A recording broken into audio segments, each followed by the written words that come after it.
Bonjour à tous et bienvenue dans notre histoire. Aujourd'hui on se retrouve pour une nouvelle vidéo sur un monument qui me tient à cœur. C'est le monument Pershing-Lafayette. Mais si on s'y retrouvait, à tout de suite.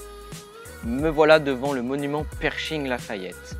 Il porte ce nom car si je zoome sur les côtés de chaque tour, on peut voir les statues équestres du général Pershing et les statues équestres du général Lafayette. Pour commencer, je vais vous parler du monument, ça sera assez court. Il se trouve en haut de Versailles, en haut de l'avenue des États-Unis. Il fut érigé par Jacques Carlu à la suite d'un concours d'architecture. Il fut donc inauguré le 6 octobre 1937 avec le général Pershing. Si vous avez fait le calcul rapidement dans vos têtes, on est aux 80 ans du monument. Cependant, il sera inachevé durant de nombreuses années puisqu'en 1941, les statues du général Pershing faites en plâtre sont dégradées et du coup on a dû les enlever. Donc les statues que vous voyez derrière moi ont été déposées pour les 80 ans du monument. Maintenant je vais vous parler de pourquoi il a été érigé en 1937 et du coup l'histoire alliée aux deux généraux. Il a été érigé d'une part pour les Américains qui ont combattu à nos côtés durant la Première Guerre mondiale et de l'autre par les Français qui ont combattu aux côtés des Américains pour leur guerre d'indépendance. Je ne vous parlerai pas plus des deux guerres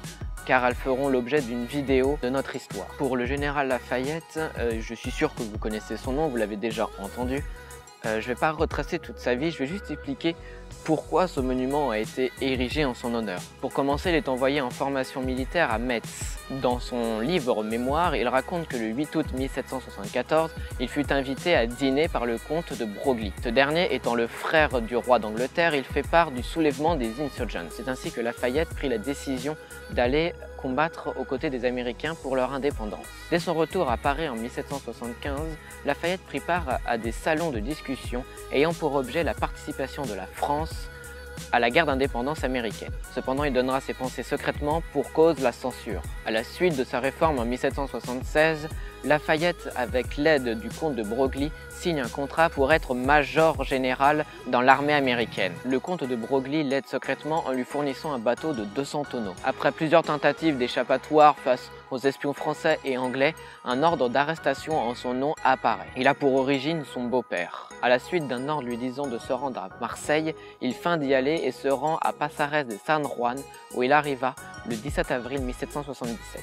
Il débarque aux Amériques le 26 avril mais touche terre le 13 juin en Géorgie où il vendra ses armes. Il fit prêter à ses hommes de périr ou de vaincre. C'est alors là qu'il rencontre le major Benjamin Huger. À la suite de cette rencontre, il finit adopté par George Washington, qu'il rencontrera le 1er août 1777.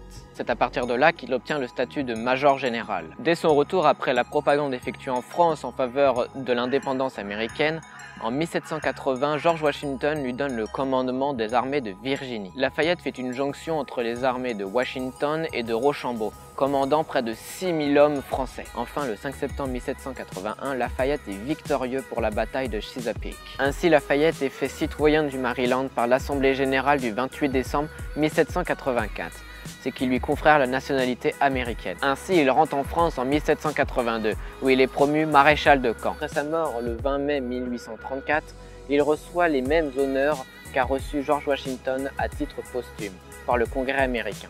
Voilà pour le général Lafayette. Il joue un grand rôle dans la guerre d'indépendance américaine, mais aussi les 6000 hommes français qui sont venus en renfort. Pour le général Pershing, il est né en 1860 dans le Missouri. Vous allez me dire, mais c'est bizarre puisqu'il est né 30 ans après la mort du général Lafayette. Ne vous inquiétez pas, c'est normal. Pour faire court, il est embrigadé à 22 ans, en 1882, dans l'armée, où il fait une carrière brillante. Il participe aux campagnes indiennes en 1895, mais aussi aux campagnes du Pacifique en 1899. Mais il devient une personne très importante lors de la Première Guerre mondiale. Il est nommé major général des armées américaines, et les États-Unis déclarent la guerre aux Allemands en 1917. À la suite de cette promotion, une nomination va changer sa vie. Il va commander l'AEF, American Expedition Force en France. Il a près de 1,5 million d'hommes sous son commandement en France, ce qui est énorme. Sa première bataille va se faire le 10 mars 1918 à Verdun, où les Allemands tiennent la position depuis près de 3 ans. C'est une début d'une longue série de batailles,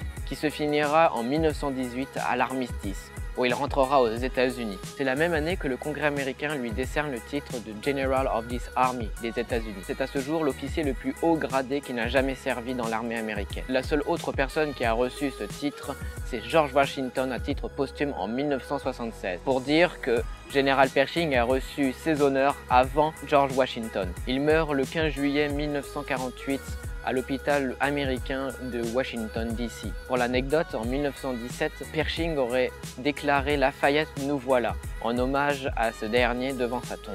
Tout cela pour vous expliquer que ce monument est un symbole très fort pour les Français et les Américains. Pour récapituler, il commémore l'entraide des Français et des Américains à la guerre d'indépendance dans le XVIIIe siècle et à la Première Guerre mondiale au XXe siècle. Les Français et les Américains ont une histoire très proche et très étroite à toute époque.